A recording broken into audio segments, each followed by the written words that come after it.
Hello everybody, I am Rahil and you are watching SR legal edge. आज chapter 5 of Indian evidence act को discuss करेंगे। इससे पिछली videos आपको हमारे चैनल की प्लेलिस्ट में मिल जाएंगी। तो chapter 5 of Indian evidence act deal करता है डॉक्यूमेंट्री एविडेंस के साथ। तो डॉक्यूमेंट्री एविडेंस सेक्शन 61 में डिफाइंड है। सेक्शन 61 कहता है कि जब किसी डॉक्यूमेंट्स के कंटेंट को प्रूव करना है तो उसको प्रूव करने के हमारे पास सिर्फ दो ऑप्शंस हैं। या तो प्राइमरी एविडेंस से उसको प्रूव किया जा सकता है या उसको सेकेंडरी एविडेंस से प्रूव किया जा सकता है। तो सेक्शन 62 डिफाइन करता है कि प्राइमरी एविडेंस क्या है। प्राइमरी एविडेंस हो गया डॉक्यूमेंट इटसेल्फ, जब डॉक्यूमेंट खुद कोर्ट इंस्पेक्ट करती है, जब ओरिजिनल डॉक्यूमेंट मंगा लेती है इंस्पेक्शन के लिए, तो वो हो गया प्राइमरी एविडेंस। अब इसमें दो एक्सप्लेनेशंस हैं। जो पहली एक्सप्लेनेशन है वो कहती है कि जहां पर कोई डॉक्यूमेंट सेवरल पार्ट्स में एग्जीक्यूट किया गया है, मान लीजिए ये दो पेजेस हैं, मैं दोनों पेजेस पर सिग्नेचर करता हूं और ये दो पेजेस एक ही पार्ट बनता है, तो ये दोनों के दोनों प्राइमरी एविडेंस हो गए।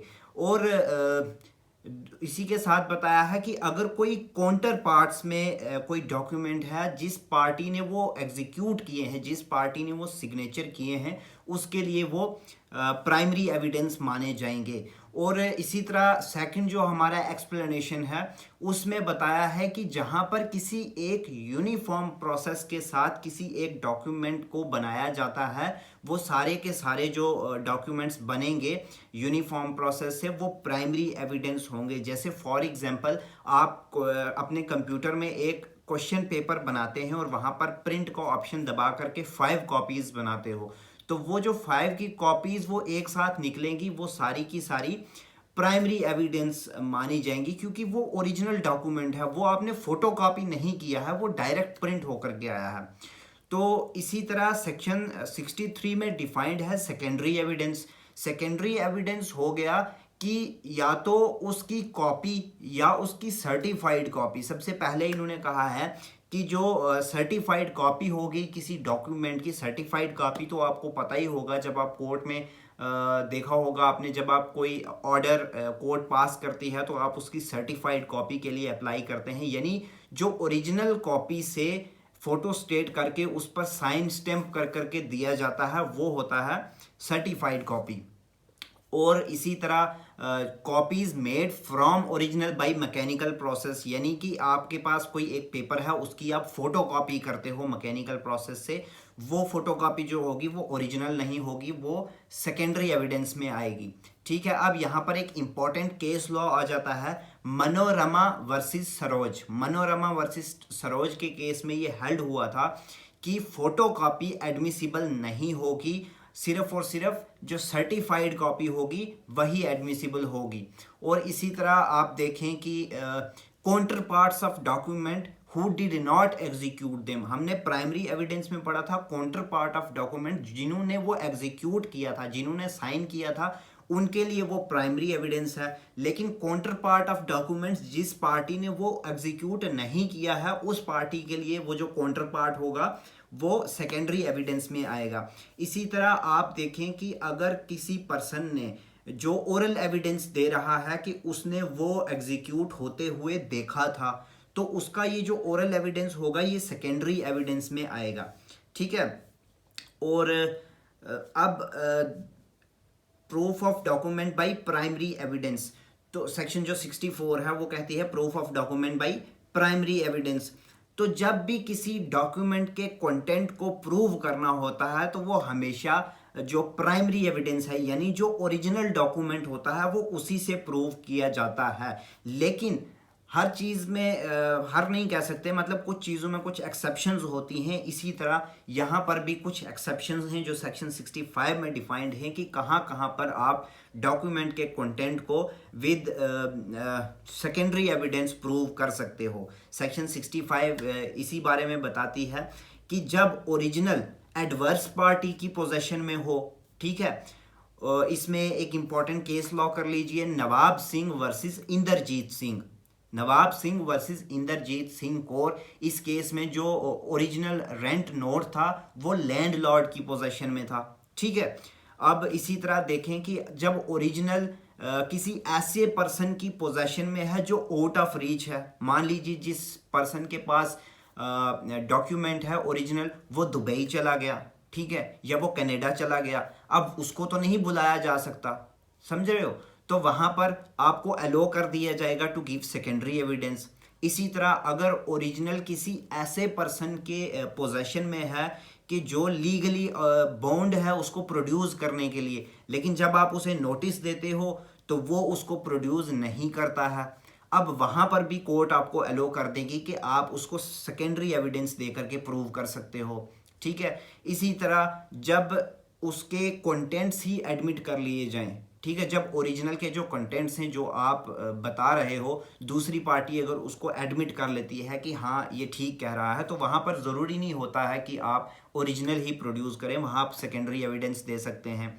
इसी तरह अगर ओरिजिनल डॉक्यूमेंट या तो डिस्ट्रॉय हो चुका है या गुम चुका है, ठीक है, गुम गया है, लॉस्ट हो गया है, वहाँ पर भी कोर्ट आपको अलो कर देगी। इंपॉर्टेंट केस लॉ है इसमें K M Chandan and others versus Langabai and others. इस केस में ये हेल्ड हुआ था, एमपी हाई कोर्ट का केस है, एमपी हाई कोर्ट ने ये हेल्ड किया था कि अगर जो ओरिजिनल डॉक्यूमेंट है वो अगर रैट्स ने यानी चूहों ने खा लिया है तो उसको अलो कर दिया जाएगा कि वो सेकेंडरी एविडेंस से उसको प्रूव कर सकता है। इसी तरह हम देखेंगे अगर कोई पब्लिक डॉक्यूमेंट है, ठीक है, यानी किसी भी ऑफिस से अगर कोई डॉक्यूमेंट आया है तो ज़रूरी नहीं है वो ओरिजिनल दिया जाए, उसकी सर्टिफाइड कॉपी दी जा सकती है, यानी उसको साइन स्टैम्प करके जो सर्टिफाइड कॉपी है वो दी जाएगी। या फिर किसी और प्रोविज़न, हमारे इंडियन एविडेंस एक्ट के प्रोविज़न के अकॉर्डिंग कहीं पे अगर सर्टिफाइड कॉपी जो है वो परमिसिबल है तो तब भी वो दिया जा सकता है।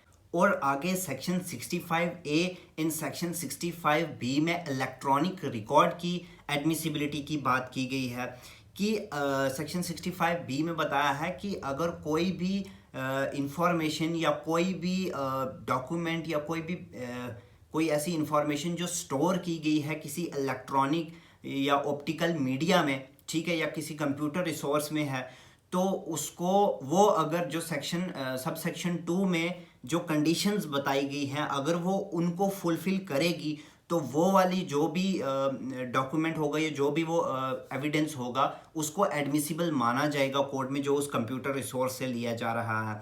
अब सब सेक्शन 2 में क्या क्या कंडीशंस बताई गई हैं कि वो रेगुलरली यूज्ड हो रहा होना चाहिए और वो किसी लॉफुल अथॉरिटी के अंडर होना चाहिए और वो जो इंफॉर्मेशन है वो उसमें रेगुलरली फेड हो रही होनी चाहिए और वो जो सिस्टम है, ये जो भी कंप्यूटर्स हैं, ये जो भी इलेक्ट्रॉनिक रिकॉर्ड है वो जिस भी इलेक्ट्रॉनिक सिस्टम में है वो प्रॉपरली ऑपरेट कर रहा होना चाहिए और वो किसी ordinary course of the said activity में होना चाहिए। कहने का मतलब ये है कि मान लीजिए कोई सीसीटीवी कैमरा कहीं पर लगा हुआ है, मान लीजिए 2 सीसीटीवी कैमराज हैं, अब एक सीसीटीवी कैमरा सिर्फ पर्टिकुलर एक दिन जिस दिन वो ऑफेंस कमिट हुआ सिर्फ उसी दिन की उसमें फुटेज है, ना उससे पिछली है ना उसके बाद वाली है, और एक सीसीटीवी कैमरा है जिसका पिछली भी है, उस डे वाली भी है, अगली भी है, तो कौन सी ज़्यादा इफेक्टिव मानी जाएगी? ऑब्वियसली जो रेगुलरली चलता आ रहा है, क्योंकि जो सिर्फ एक ही दिन चला है उसकी तो हम बता नहीं सकते ना कि वो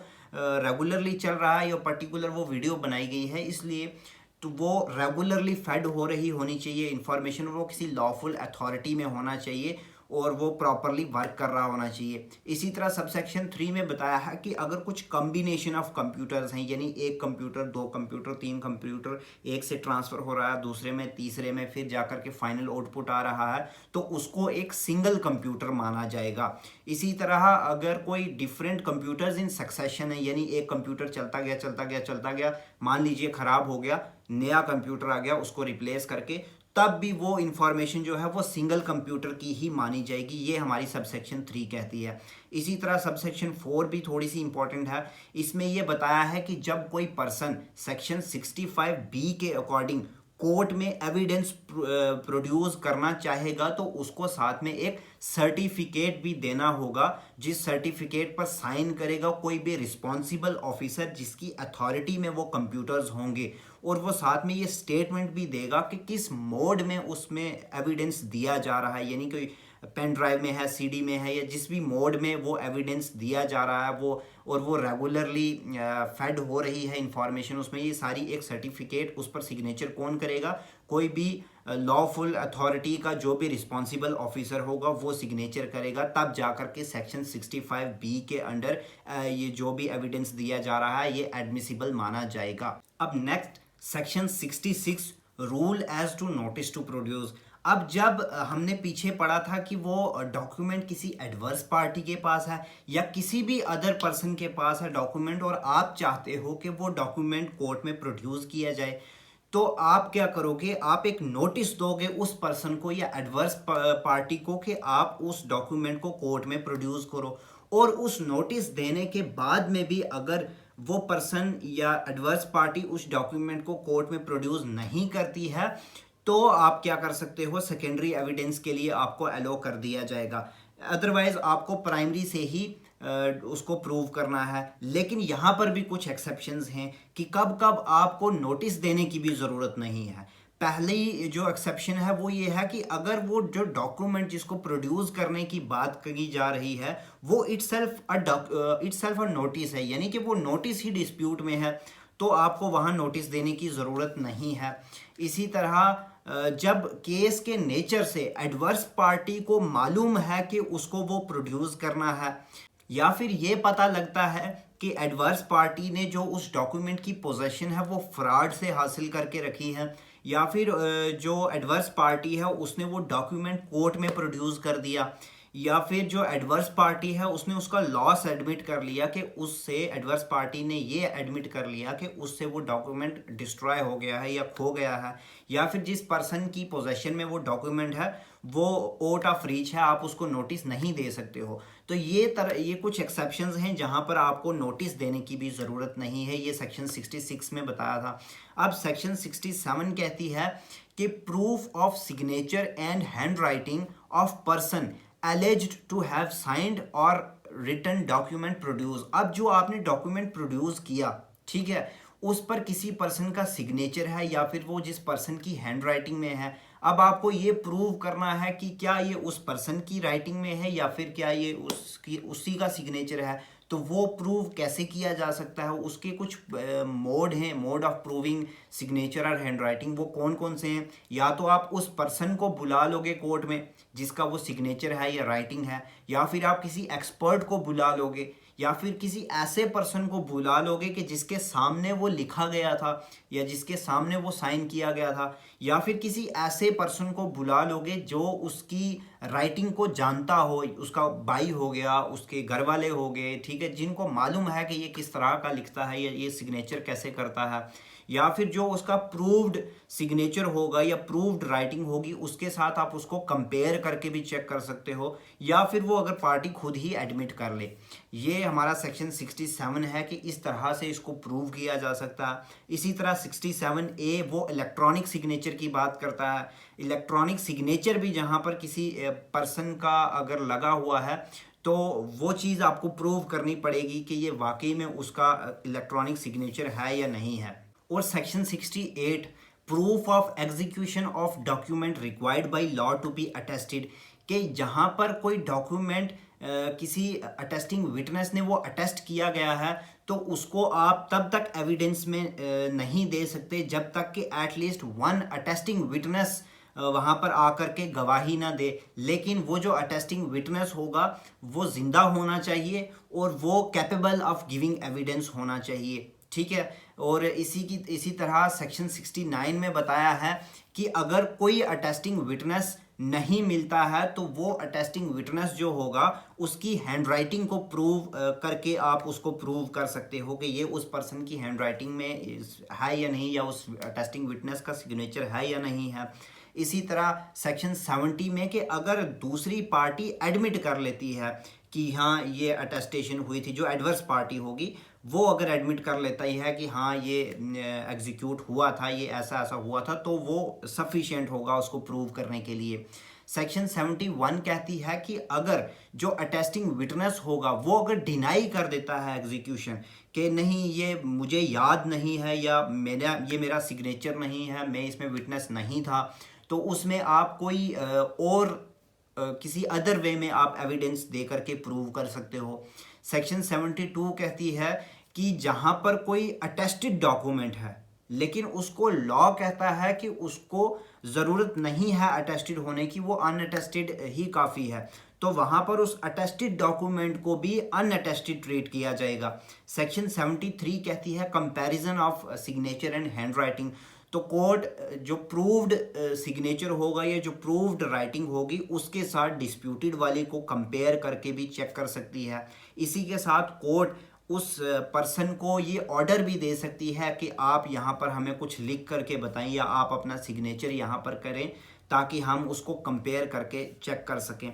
ये हमारी सेक्शन 73 है। तो नेक्स्ट हमारा पब्लिक डॉक्यूमेंट्स का पार्ट आ जाता है। तो जो भी हमारी सोवरेन बॉडीज़ हो गई या जो भी हमारी ऑफिशियल बॉडीज़ हो गई या जो हमारे ट्रिब्यूनल्स होंगे, उन सब के जो भी डॉक्यूमेंट्स होंगे, मतलब जो भी पब्लिक ऑफिसेज में जो डॉक्यूमेंट्स होंगे उनको पब्लिक डॉक्यूमेंट्स कहा जाता है। और उसके अलावा जितने भी होंगे वो हमारे प्राइवेट डॉक्यूमेंट्स में आ जाएंगे। और इसी तरह 76 कहती है certified copies of public document. ठीक है, अब कोई ऐसा डॉक्यूमेंट जो पब्लिक डॉक्यूमेंट है और किसी पर्सन को अगर उस डॉक्यूमेंट को इंस्पेक्ट करने का राइट है तो वो कुछ फ़ी पे करके उस पर्सन को उससे सर्टिफाइड कॉपी ले सकता है। सेक्शन 77 कहती है proof of document by production of certified copies. जहाँ पर किसी पब्लिक डॉक्यूमेंट के कंटेंट को प्रूव करना है तो वहाँ पर आप सर्टिफाइड कॉपी दे करके उसको प्रूव कर सकते हैं। इसी तरह सेक्शन 78 कहती है proof of other official documents. ठीक है, तो जितने भी ऑर्डर्स नोटिफिकेशंस आएंगी तो जो भी उस डिपार्टमेंट का हेड ऑफ द डिपार्टमेंट होगा उसके अथॉरिटी से वो सर्टिफाइड कॉपी ली जा सकती है। इसी तरह किसी भी प्रोसीडिंग किसी लेजिस्लेचर की या जर्नल जो भी होगा वो कंसर्न्ड जो भी गवर्नमेंट होगा, चाहे वो सेंट्रल गवर्नमेंट होगा या स्टेट गवर्नमेंट होगा, उसके ऑर्डर से ली जा सकती है। इसी तरह जो अपनी प्रोसीडिंग होगी म्युनिसिपल बॉडी की या हम यूँ कहें कि लेजिस्लेटिव बॉडीज़ की, जो भी होगा वो उनकी अथॉरिटी के जिसकी अथॉरिटी के अंदर होगा उससे उसकी सर्टिफाइड कॉपी, उसके ऑर्डर से सर्टिफाइड कॉपी लेकर के उसको हम प्रोड्यूस कर सकते हैं। नेक्स्ट है हमारा प्रिजम्पशन एज टू डॉक्यूमेंट्स। हमने इंट्रोडक्शन वाले पार्ट में पढ़ा था प्रिजम्पशन दो तरह का, मे presume and shall presume. May presume जहां पर कोर्ट के पास डिस्क्रिशन है, वो चाहे तो प्रिज्यूम करे या चाहे तो प्रिज्यूम ना करे। शैल प्रिज्यूम जहां पर कोर्ट को प्रिज्यूम करना ही करना है, उसके पास कोई और ऑप्शन है नहीं। तो अब ये इन्होंने जो सेक्शन 79 से लेके 90A तक बताया है कि कहाँ पर कोर्ट मे प्रिज्यूम करेगी, कहाँ पर कोर्ट शैल प्रिज्यूम करेगी।